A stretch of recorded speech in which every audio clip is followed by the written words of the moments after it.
32. Cuando lo encontremos decimos amén. Nos dice así la Biblia y nos enseña así la palabra de Dios, en el nombre del Padre, del Hijo y del Espíritu Santo. Y perseveraban en la doctrina de los apóstoles, en la comunión unos con otros y en el partimiento del pan y en las oraciones. Lo leemos una vez más juntos. Y perseveraban en la doctrina de los apóstoles, en la comunión unos con otros, el partimiento del pan y las oraciones.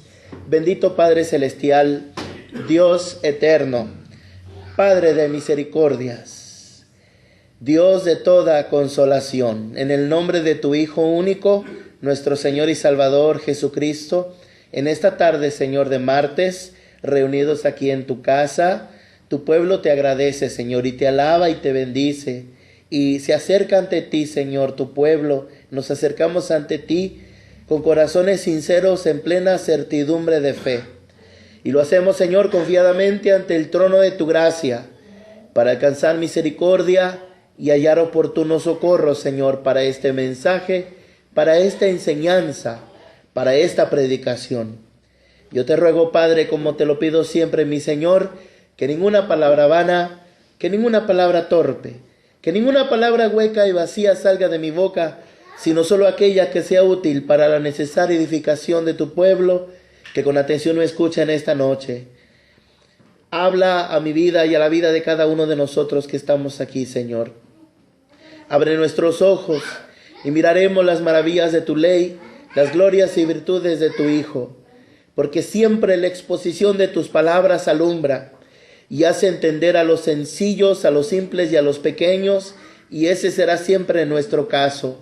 Que tu Espíritu de verdad nos guíe a toda verdad y que tu amor, Señor, tu perfecto amor que echa fuera el temor, nos llene de toda la plenitud de Dios. Escribe, Padre, con cincel de hierro y punta de diamante en la tabla de nuestro corazón tu palabra, porque estas tus palabras nunca vuelen vacías. Estas tus palabras son fieles y verdaderas. Estas tus palabras son dignas de ser recibidas por todos.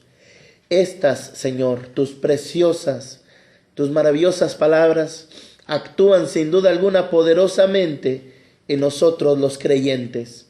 Oramos, Padre, en el precioso nombre de Jesús. Amén. Pueden ocupar su sitio, pueden ocupar su lugar. Al proponernos estudiar de manera detallada, de manera concienzuda, de manera diligente, este precioso libro de los Hechos, hemos de descubrir que la iglesia actual, en todo el mundo, en especial en nuestro país, necesitamos volver a los fundamentos, a las bases, a la esencia de la fe cristiana. En el Antiguo Testamento, Dios habló a través del profeta Jeremías en el capítulo 6 de su libro. Y el profeta Jeremías le decía al pueblo que se pararan, que se detuvieran, que hicieran un alto en su vida y que meditaran en sus propios caminos y que se preguntaran por la senda antigua, que preguntaran cuál era la senda antigua y que anduvieran por ella.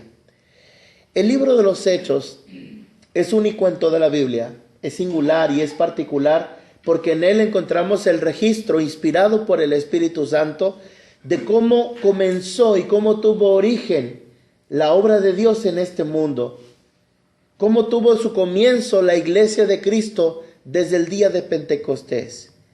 Y es Lucas, inspirado por el Espíritu Santo, quien escribiera el Evangelio y quien escribiera este libro, quien nos cuenta muy detalladamente, porque él tiene la precisión de un biógrafo, es muy detallista, nos da muchos detalles. Por eso es que el Evangelio de Lucas y el libro de los Hechos son muy exhaustivos, son muy amplios. Los capítulos de Lucas, por ejemplo, tienen 70, 80, 90 versículos. Y el libro de los Hechos también es muy detallado. La semana pasada, en la primera enseñanza de esta serie, habíamos partido del capítulo 5, en el versículo final del capítulo 5. donde el libro de los Hechos nos enseña que todos los días, en las casas y en el templo, no cesaban de predicar y de enseñar a Jesucristo. Y hoy partimos del capítulo 2, donde nos dice que ellos perseveraban en la doctrina de los apóstoles. Estos versículos selectos nos marcan un parámetro, nos marcan un esquema de conducta, nos marcan una guía. Así como ellos, la iglesia llena del poder de Dios, la iglesia que tenía el bautismo, la presencia gloriosa de la unción del Espíritu Santo, así como ellos no cesaban de predicar y de hablar de Jesucristo, así tampoco nosotros debemos de hacerlo. Así como ellos perseveraban en la doctrina, en la comunión unos con otros, en la oración y en el partimiento del pan, así de la misma forma lo debemos hacer nosotros. Parece que en el día de hoy, en muchas iglesias cristianas, en lo único que nos gusta perseverar es en el partimiento del pan. Pero también hay que perseverar en la oración, también hay que perseverar en la doctrina.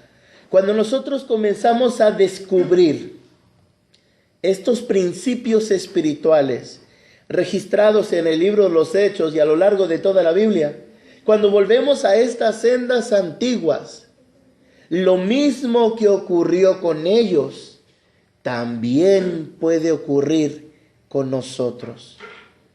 Lo mismo que ocurrió con ellos, el ser llenos de esa forma con el Espíritu Santo para predicar el Evangelio a toda criatura y para ir y hacer discípulos a todas las naciones, que es la razón de ser de la iglesia, con un enfoque misionero evangelístico.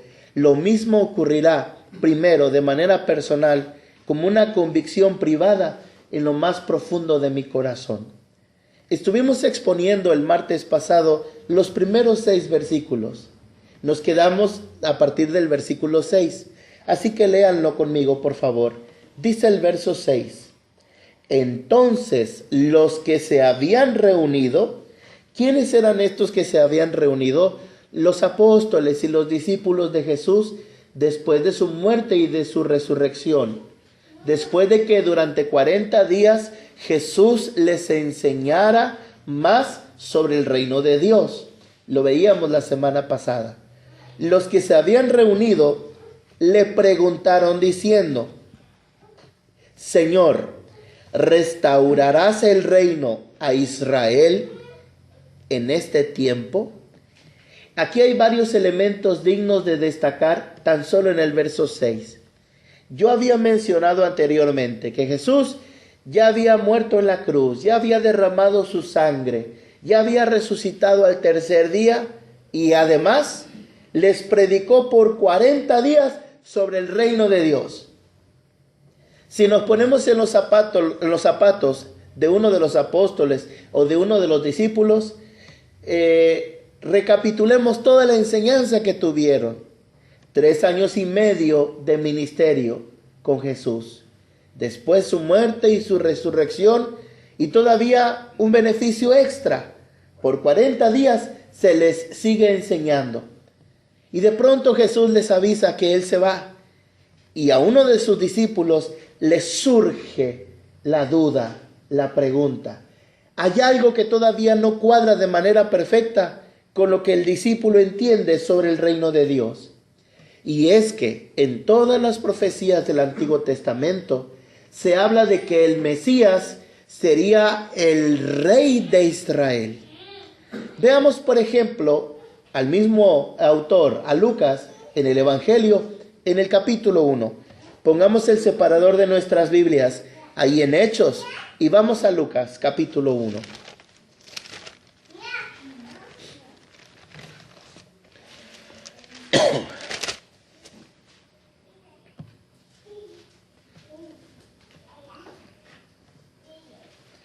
Notemos desde el verso 26 para entender el contexto. La clave está en el verso 32 y 33. Pero notemos desde el verso 26, cuando el ángel Gabriel le anuncia a María sobre su concepción y el nacimiento de Jesús.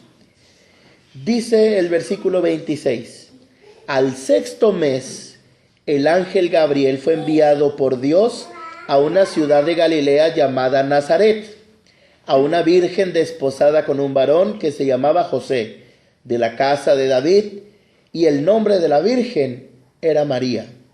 Cuando el texto dice de la casa de David, se refiere que José era descendiente del rey David.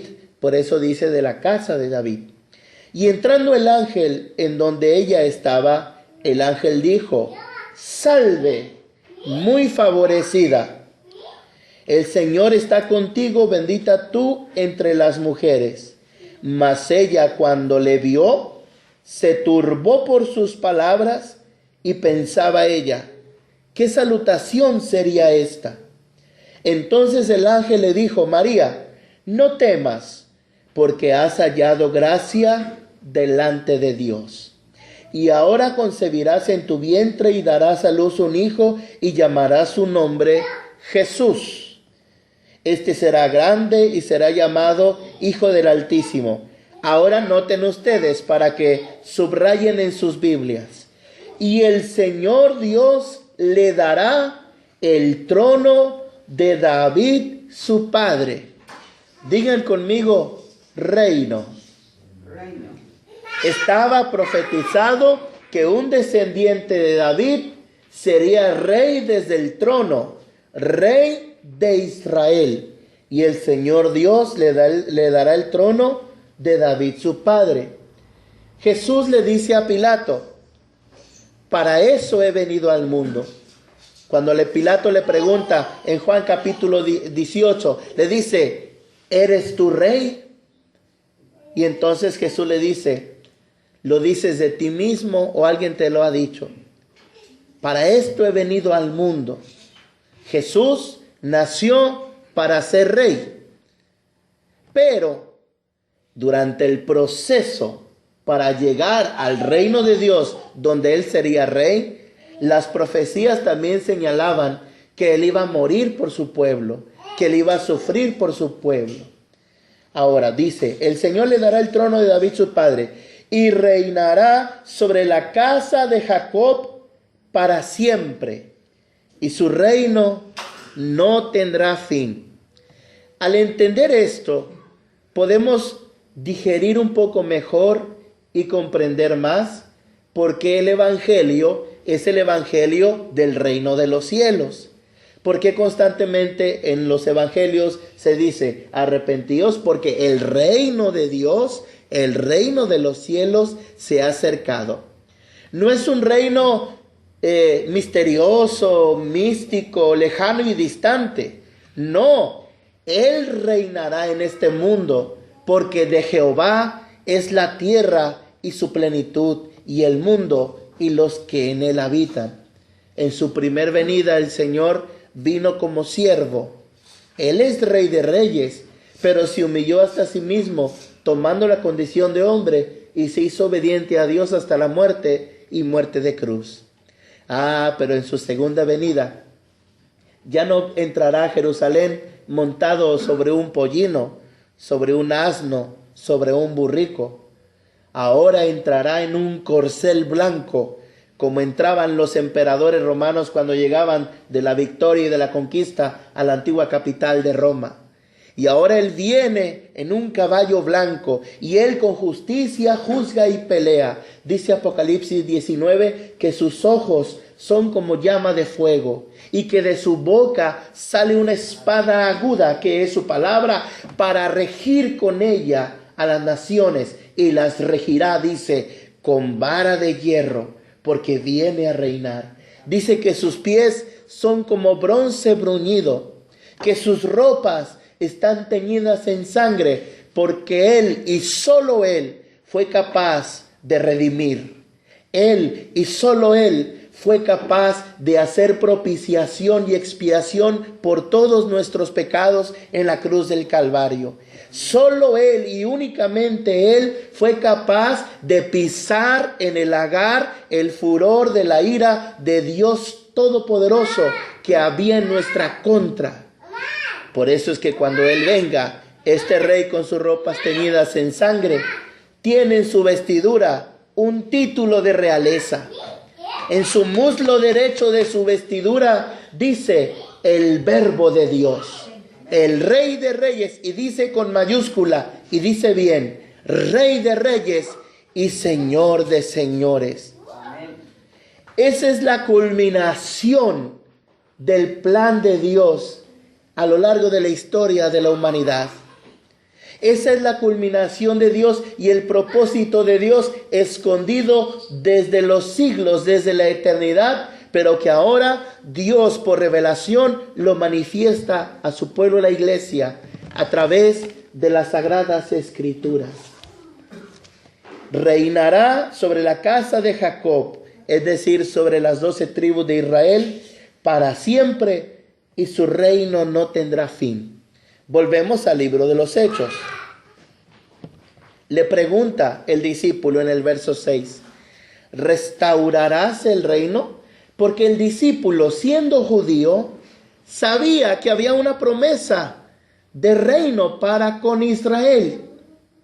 Pero, ¿qué es lo que ignoraba el discípulo?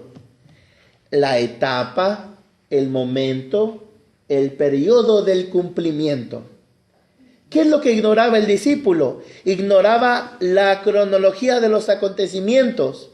Ignoraba el cómo y el cuándo. Dios lo hará y claro que lo hará.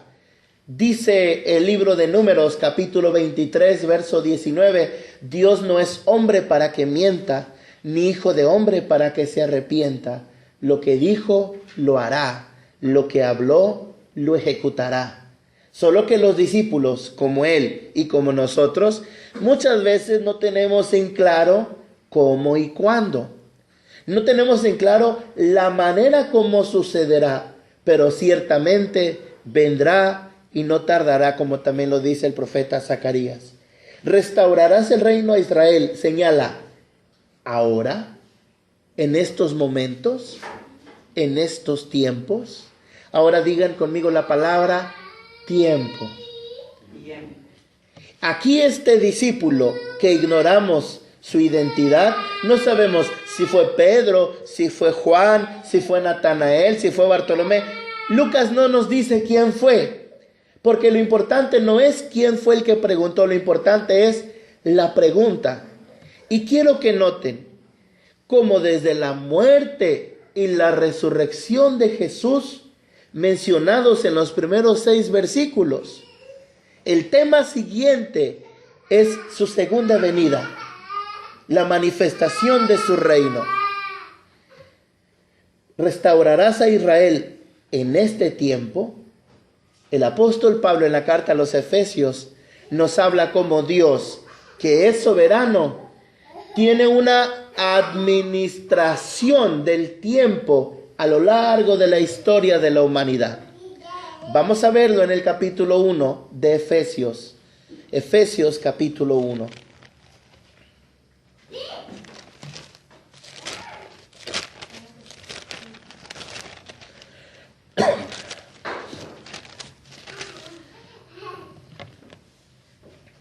Notemos desde el verso 7, la clave está en el 10, pero leamos desde el 7. Dice, en quien tenemos redención por su sangre, el perdón de pecados, según las riquezas de su gracia, que hizo sobreabundar para con nosotros en toda sabiduría e inteligencia.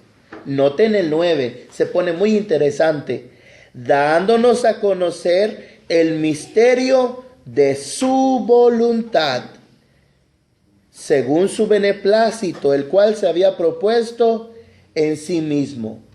Dios en sí mismo se propuso de manera misteriosa, según su voluntad, salvarnos.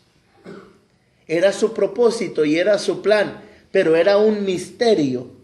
Él lo dio a conocer a su debido tiempo. Y Pablo dice que por la gracia de Dios, desde el día que descendió el Espíritu Santo en Pentecostés, Pablo fue iluminado y fue inspirado a escribir. Y Pablo dice, Dios nos ha dado a conocer el misterio de su voluntad. Dice el versículo 10, de reunir todas las cosas en Cristo.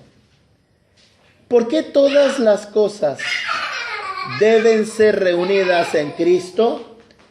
Porque en Cristo fueron creadas todas las cosas, por Él, en Él y para Él. Él es el Verbo que en el principio hizo todo lo que hay y todo lo que existe, visible e invisible. Y todo debe ser restaurado, todo debe ser reunido para Él y para su gloria. Ahora, cuando habla de todas las cosas, pensemos en los seres humanos, judíos y gentiles. De reunir todas las cosas, judíos y gentiles, señala el texto con unas palabras muy especiales. En la dispensación del cumplimiento de los tiempos. ¿Qué preguntaba el discípulo en Hechos 1:6? ¿Ahora ya es el tiempo de la restauración de Israel? La respuesta es, no te toca saber a ti los planes, los propósitos, los tiempos de Dios. Pero debes saber, dice Hechos 1, que recibirás poder cuando venga el Espíritu Santo y serás testigo en Jerusalén, Judea, Samaria y hasta lo último de la tierra. La Biblia nos enseña con claridad que todos somos uno en Cristo. La iglesia es el cuerpo de Cristo. Pero por amor a Abraham, a Isaac y a Jacob, Dios no ha desechado a su pueblo Israel. Así como Dios tuvo un plan para salvarnos a nosotros en todas las naciones del mundo, y ese plan tuvo su cumplimiento en un tiempo especial, hace 2000 años en la cruz del Calvario, cuando Jesús murió para derramar su sangre y perdonar nuestros pecados, así como hubo un tiempo para nosotros, la iglesia gentil, así en el futuro, próximamente, habrá un tiempo especial para la nación de Israel. Dicho sea de paso, Israel es como el reloj profético de Dios que marca la hora cercana a su segunda venida. En Mateo capítulo 24, Jesús dijo, de la higuera aprended la parábola. Cuando veáis que sus hojas ya están tiernas, ya están saliendo, decís, el verano se acerca. Así será la venida del Hijo del Hombre. La nación de Israel se ilustra con esta higuera. Cada cristiano debe orar por la paz de Jerusalén. Cada cristiano debe estar atento a las noticias y a los acontecimientos que tienen que ver con la nación de Israel, porque delante de Dios, Israel no ha dejado de ser su pueblo.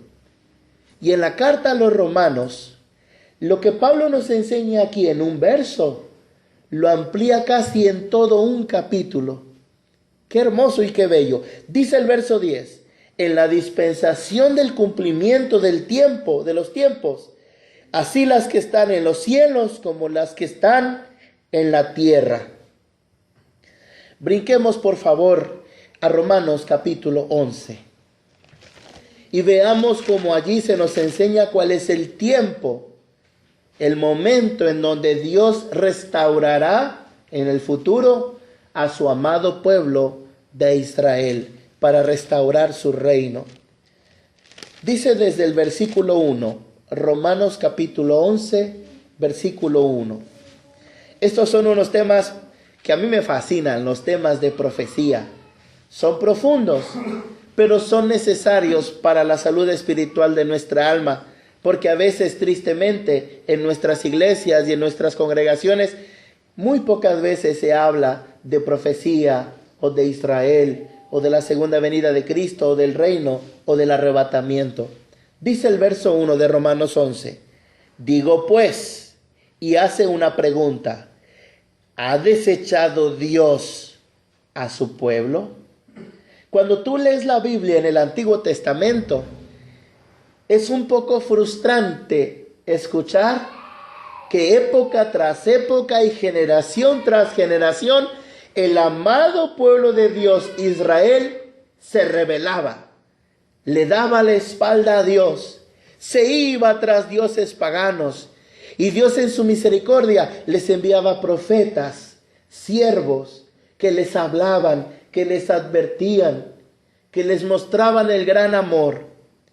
Uno de esos siervos fue Oseas, y Dios le dijo a Oseas era un solterón así como yo comprenderé, y le dijo, vas a ir a buscar una esposa. Y Oseas pensaba que tal vez iba a buscar a una mujer levita, a una sierva de Dios, a una predicadora o a una misionera. Y oh sorpresa, Dios le dice al profeta Oseas, tienen que leerlo, está en el libro de Oseas capítulo 1, le dice, vas a buscar a una mujer ramera, a una prostituta llamada Gomer. Yo imagino la cara de Oseas, Señor, pero yo me he guardado, yo quiero una mujer que te sirva. No, busca a una mujer ramera y cásate con ella. Qué cosa tan contradictoria en la mente de Oseas. Y es que el gran amor de Oseas por esta mujer infiel, por esta mujer traicionera, por esta mujer que lo abandonaría, ilustraba y ejemplificaba el gran amor fiel de Dios por su pueblo Israel, que una y otra vez se prostituía tras dioses paganos y adulteraba espiritualmente hablando. Y después de una cantidad inmensa de traiciones de parte del pueblo de Dios para con el Señor, Pablo hace esta pregunta: ¿ha desechado ya definitivamente Dios a su pueblo? Él mismo nos da la respuesta. Señala, en ninguna manera.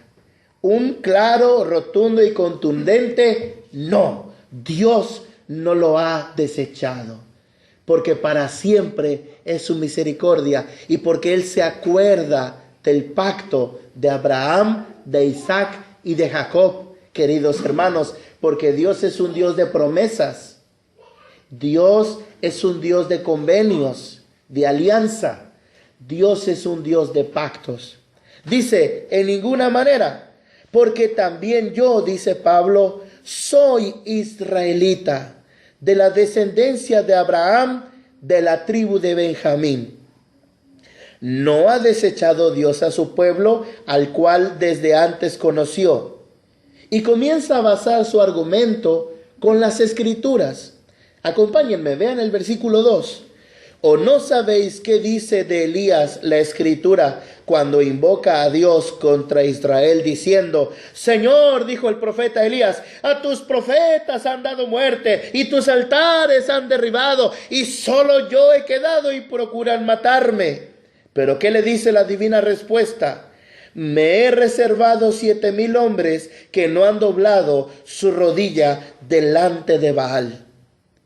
Por más terrible que sea la situación en la época del pueblo de Israel y en la actual, Dios siempre tiene un as bajo la manga.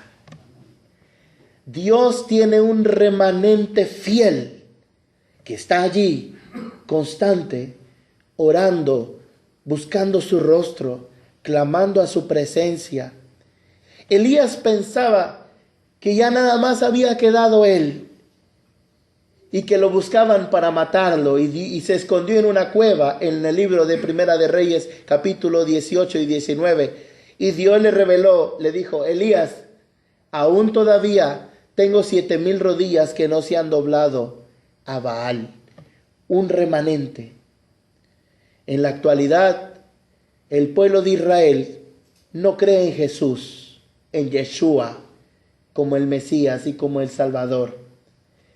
Pero hay un remanente y habrá un remanente. Y el libro de Apocalipsis nos describe hermosamente cómo será ese remanente. En Apocalipsis capítulo 7, 12,000 de la tribu de Judá, 12,000 de la tribu de Isaacar, 12,000 de Zabulón, de Neftalí, de Manasés, de Aser, de Gad, De las cada 12 tribus de Israel, 12,000 de cada tribu. 12 por 12, 144,000 de Israel sellados, el remanente, para que prediquen el evangelio del reino, para testimonio a todas las naciones, dice Mateo 24, y entonces vendrá el fin. Dicho sea de paso, los 144,000 no son los atalayas ni los testigos sin Jehová. No. La Biblia dice 12,000 de cada una de las 12 tribus de Israel. Está en Apocalipsis 7 y se repite, por si hay alguna duda, en Apocalipsis capítulo 14. ¿Qué le dice la divina respuesta? Verso 4. Me he reservado 7,000 hombres que no han doblado la rodilla delante de Baal. Dice Pablo, ese acontecimiento histórico se aplica como un principio espiritual, como un principio profético. Así también, dice el verso 5, aún en este tiempo ha quedado un remanente escogido por gracia. De este mundo pagano y pecador, nosotros la iglesia somos ese remanente. Escogidos no por obras de justicia que hubiéramos hecho. Escogidos no por sabios, no por nobles, no por ricos o poderosos o elocuentes. Escogidos por pura gracia. No lo merecíamos. En la carta a los Corintios, Pablo les dice a los hermanos de Corinto algo que se aplica a todo cristiano de toda época. Dios escogió lo necio del mundo para avergonzar a lo sabio. Lo débil lo escogió Dios para avergonzar a lo fuerte. Lo vil y lo menospreciable, lo que no es, para deshacer lo que es. La iglesia de Cristo en este mundo pagano, somos ese remanente escogido por gracia para hacer luz y sal en este mundo de tinieblas. Y si por gracia, dice el verso 6, ya no es por obras, de otra manera la gracia ya no es gracia. Y si por obras ya no es gracia, de otra manera la obra ya no es obra. Pareciera un rompecabezas, pareciera un trabalenguas entre las obras y la gracia. Para Dios nuestras obras son muy importantes, siempre y cuando vengan en nuestra vida como consecuencia de la gracia de Dios obrando en nuestro interior. Si hay una escritura que le da el equilibrio y que le da el balance necesario a la gracia y a las obras, es Efesios capítulo 2. Dice en el verso 8, por gracia somos salvos por medio de la fe, no por obras, para que nadie se gloríe, porque somos hechura suya, creados en Cristo Jesús, para buenas obras. Y ahí se nivela y se equilibra el asunto. Para buenas obras, las cuales Dios preparó de antemano para que anduviésemos en ellas. No por obras, pero sí para buenas obras. ¿Qué pues? Pregunta Pablo. ¿Lo que buscaba Israel no lo ha alcanzado? Pero los escogidos sí lo han alcanzado, y los demás fueron endurecidos. Cuando tú lees Éxodo capítulo 19, Dios sale al encuentro de su pueblo desde el monte Sinaí, porque Dios quería hacer de ellos un pueblo de profetas, un pueblo de sacerdotes. Y escogió a la nación de Israel no por ser el pueblo más grande ni más numeroso. Al contrario, eran los más insignificantes de todo el mundo. Hijos de Abraham, de Isaac y de Jacob. Y Dios los llamó para tener comunión con ellos. Les ordenó que construyeran un santuario portátil llamado el tabernáculo, como una especie de tienda de campaña. Y allí desde el lugar santísimo, la gloria, la presencia, Shekinah, la gloria manifiesta de Dios, es lo que significa la palabra hebrea Shekinah. Dios entre su pueblo, Emmanuel, Cristo en nosotros, la esperanza de gloria, la presencia de Dios en medio de su pueblo. Era el plan y el propósito de Dios, pero Israel Se comenzó a quejar porque no había agua. Se comenzó a quejar porque el maná dejó de gustarles. Ellos querían comer la misma comida que comían en Egipto. Se comenzaron a quejar y a murmurar por la autoridad y el liderazgo de Moisés. En una ocasión, en Éxodo capítulo 32, Dios le dijo a Moisés: sube a mí al monte y te daré la ley. Y Moisés sube al monte. Qué interesante. Durante 40 días y 40 noches. El mismo tiempo que Jesús estuvo en el desierto, 40 días y 40 noches. El mismo número que Israel estuvo en el desierto, 40 años. Y después de la resurrección, el mismo número que Jesús estuvo con sus discípulos, 40 días y 40 noches. Qué interesante. Moisés tardaba en regresar. Y el pueblo dijo, fue con Aarón, hermano de Moisés, quien era llamado para ser sumo sacerdote, un intercesor, un mediador, un intermediario entre Dios y el pueblo. Y le dijeron a Aarón: Aarón, tu hermano Moisés ya es una persona mayor, ya tiene su credencial de 60 y más.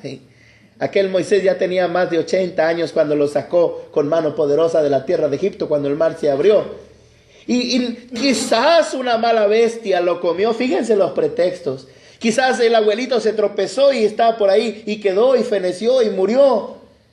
Y entonces Aarón preguntó: ¿y qué queréis hacer? Haznos dioses, dijeron. Porque el pastor Moisés es muy aburrido, canta puros himnos.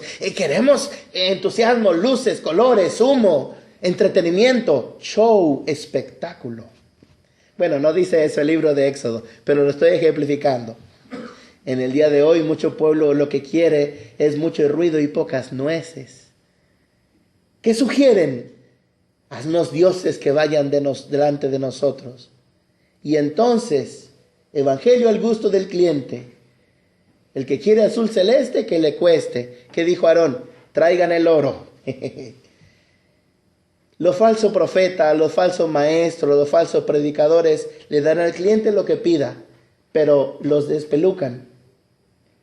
El único interés que los falsos profetas tienen de las ovejas es su lana, no sus almas. Traigan el oro. Y entonces dice Aarón que echó el oro y comenzaron a esculpir un becerro. El otro día en la escuela dominical hablábamos sobre eso, del becerro de oro.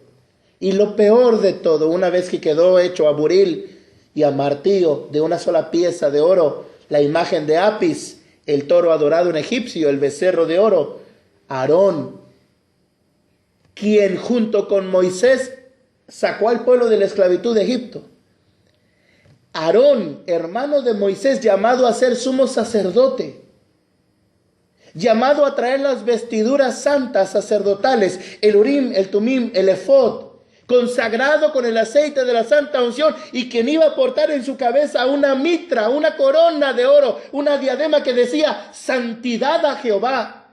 Aarón, hermano de Moisés, quien también tomó la vara y la echó delante de la corte de Faraón, y ésta se convirtió en culebra. Aarón, hermano de Moisés, portavoz de la palabra del gran yo soy, para decirle a Faraón: así dice Jehová, deja ir a mi pueblo. El mismísimo Aarón construyó un becerro de oro. Por eso dice la palabra: es necesario que con más diligencia atendamos las cosas que hemos oído, no sea que deslicemos. Aarón estaba deslizando. Cada uno de nosotros debemos de ocuparnos de nuestra salvación con temor y temblor, porque el diablo es muy astuto y él anda como león rugiente buscando a quien devorar. Y Aarón construye el becerro de oro, y lo peor de todo es que le dice al pueblo: Israel, estos son tus dioses que te sacaron de la tierra de Egipto, atribuyéndole al becerro, al ídolo que tiene ojos y no ve, y tiene manos y no palpa, y tiene boca y no come, y tiene pies y no camina, atribuyéndole al ídolo la obra que solamente hizo el Dios Todopoderoso. Dios se molestó con aquella generación. una y otra vez. Dice el libro de Éxodo, 10 veces me tentaron y me provocaron a ira, pero Él en su misericordia tenían hambre y les daba codornices. Y dice el texto, codornices hasta que se salían por sus narices. Tomaban agua de la peña, agua mineral, mejor que la 7-Up y que el Topo Chico. Comían maná, el mejor suplemento alimenticio, con la calidad nutrimental por excelencia. Su calzado no se desgastaba, su ropa no se envejecía. Durante el terrible calor en el desierto, en la península del Sinaí, tenían aire acondicionado. Una nube cubría el campamento y por la noche fría del desierto, una columna de fuego, aire acondicionado y calefacción. Y además la presencia de Dios con ellos. Y aún así le daban la espalda. Y aún así se olvidaban de los mandamientos de su Dios. Y aún así se iban tras dioses paganos. Pero como Dios no cambia, como en Él no hay mudanza ni sombra de variación, dice Dios a través del profeta Malaquías, yo Jehová no me mudo. Por eso no habéis sido consumidos, hijos de los hombres. Porque cada día se renueva el amor y la gracia, la bondad y la misericordia de Dios para con su pueblo Israel y también para con nosotros. Israel nos representa a nosotros, nos ejemplifica a nosotros, nos ilustra a nosotros. Uno de los pasajes más preciosos del Nuevo Testamento está en la carta a Timoteo, segunda de Timoteo 2, del verso 17, 18 y 19. Dice Pablo que aunque nosotros fuéramos infieles, Él permanece siempre fiel, porque no puede negarse a sí mismo. Es la fidelidad de Dios para con la iglesia y es la fidelidad de Dios para con Israel, su paciencia, su longanimidad. Es esa fidelidad y amor y misericordia la que a nosotros cada día nos brinda una nueva oportunidad para hacer las cosas bien, para hacer las cosas de manera que le sean agradables a Dios. Dice aquí el versículo 7, que pues lo que buscaba Israel no lo ha alcanzado, pero los escogidos sí lo han alcanzado, y los demás fueron endurecidos, como está escrito, Dios les dio espíritu de estupor, ojos que no vean y oídos con que no oigan hasta el día de hoy. ¿Recuerdan que el domingo predicaba de la parábola del sembrador, donde habla Jesús, el que tenga oídos para oír, que oiga? ¿Quién es el que nos da oídos para oír? Dios.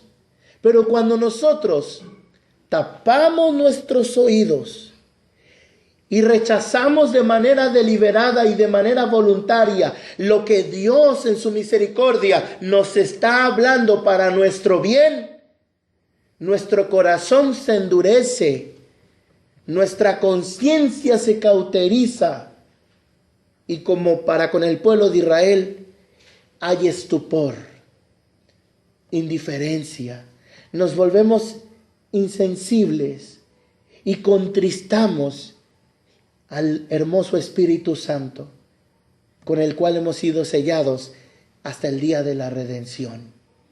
Dice el verso 9, y David dice, se ha vuelto su convite en trampa y en red, en tropezadero y en retribución. Se han oscurecido sus ojos para que no vean, y agóbieles la espada para siempre. Pero de nuevo pregunta Pablo, ya lo había hecho en el verso 1, ¿ha desechado Dios a su pueblo? Y vuelve a preguntar en el verso 11, digo pues, repito, diría el apóstol Pablo, ¿han tropezado los de Israel para que cayesen? ¿Dios los hizo tropezar a fuerza? Dice el texto, en ninguna manera. Pero por su transgresión vino la salvación a los gentiles para provocarles a celos. Y si su transgresión es la riqueza del mundo y su defección la riqueza de los gentiles, nota la siguiente pregunta, cuánto más su plena restauración. ¿Recuerdan lo que veíamos en Efesios 1:10? El propósito eterno de Dios, reunir todas las cosas en Cristo. En la agenda de Dios, en su plan profético, en las noticias del periódico de los días que han de venir, se encuentra la plena restauración del pueblo de Israel. Pero van a asumir las terribles consecuencias ellos de haberse apartado de Dios y de sus malos actos. Por eso habrá una gran tribulación. Por eso Israel va a ser oprimido terriblemente. Pero Dios ha planeado su plena restauración. Por eso el discípulo pregunta, estamos exponiendo lo que dice Hechos, ¿restaurarás el reino de Israel en este tiempo, en el tiempo de la iglesia, en el tiempo de la gracia, en el tiempo donde se predica el evangelio a toda criatura? La respuesta es no, todavía no. No les toca, les dice Jesús, a ustedes saber los tiempos y las sazones, cronos y kairos en griego, el momento y la época, el tiempo y la sazón que el Padre puso en su sola potestad. Ustedes hagan su tarea, prediquen el evangelio a toda criatura, vendrá el Espíritu Santo, sean testigos de mí, dice el Señor, en Jerusalén, Judea, Samaria y hasta lo último de la tierra, que de Israel me encargo yo, dice el Señor. ¿Cuánto más, dice el verso 12, su plena restauración? Versículo 13. Porque a vosotros hablo, gentiles, por cuanto soy apóstol a los gentiles, honro mi ministerio, por si en alguna manera pueda provocar a celos a los de mi sangre y hacer salvos a algunos de ellos. Porque si su exclusión es la reconciliación del mundo, ¿qué será su admisión sino vida de entre los muertos? En el capítulo 37 del profeta Ezequiel, el profeta es llevado delante de un valle, pero ese valle era muy curioso. No tenía montañas y hierba normal como todos los valles comunes y ordinarios.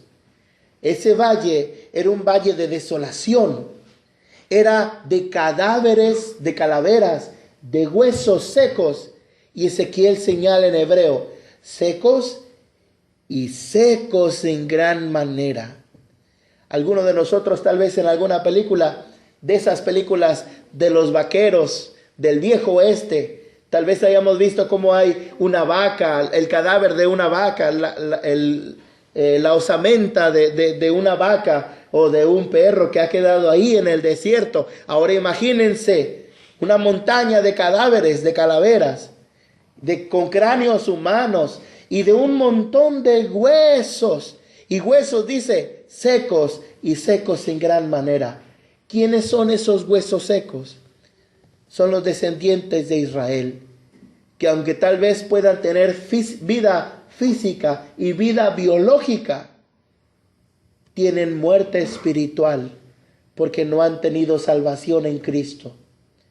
Y entonces, imaginen al profeta, de pronto se encuentra ante semejante visión de huesos secos y secos en gran manera, y mientras él está sorprendido del lugar tan terrible y tenebroso en donde se encuentra, Dios le habla y le hace una pregunta. Le dice, Ezequiel, ¿vivirán esos huesos? Pongámonos en los zapatos, yo siempre digo lo mismo, ¿verdad? Pongámonos en los zapatos de Ezequiel. ¿Qué fórmula mágica, qué hechizo, qué conjuro, qué método, qué estrategia, con qué laboratorio, con qué técnica podemos hacer vivir los huesos que están secos y secos en gran manera? No hay manera, no hay forma, no hay técnica, no hay proceso, no hay tecnología, no hay estrategia. Y Ezequiel contesta de manera correcta, Señor,